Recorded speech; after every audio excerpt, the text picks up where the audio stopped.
Мен сіздерге тарыдан жаңағы жентті тарыны блендерден өткізіп аламыз ұсақ қылып. Одан кейін песочный печенье менің немде каналымда бар.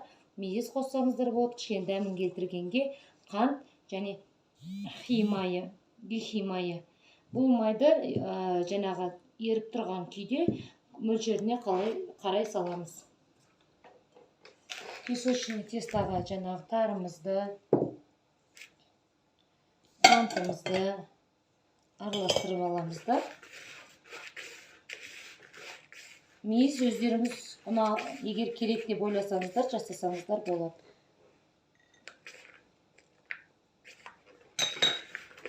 Осыны араластырып алғаннан кейін гехи майын қосамыз. Бұл майды ертпеген күйде қосқан дәмдірек болады. 2 қасықтай қосып көрейік.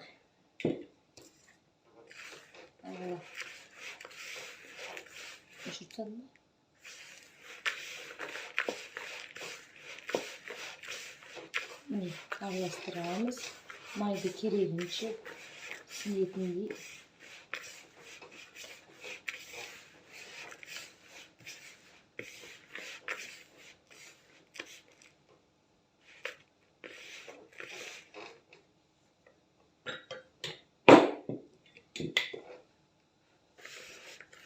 Араластырамыз да өздеріңізге ұнаған формада.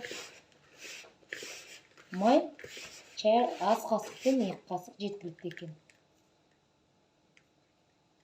Печеньенің ұнтағын 1 кесе алдым. Тарының ұнтағын 1 кесе алдым. Өздеріңізге ұнаған формада жасасаңыздар болады.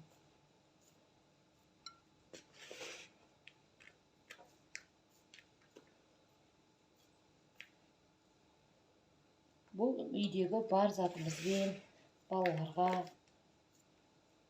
олар да ешкімнен құр қалмайтындай, бәр нәрсенің дәмін көретіндей жасауымызға болады. Целиакия балаларына тары өте пайдалы, салмақ қосады.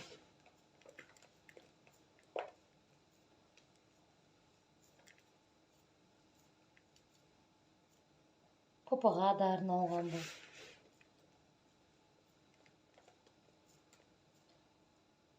Өздеріңізге ұнаған формада ыдыстарға салсаңыздар да болады. Ас болсын.